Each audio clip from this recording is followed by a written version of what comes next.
ተደላደልኩኝ ወዳጅ አገኘው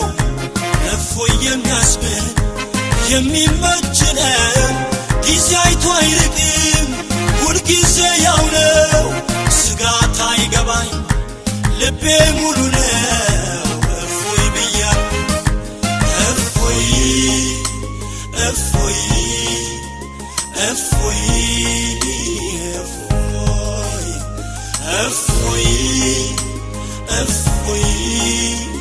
እፎይ እፎይ የግሌን ወዳጄ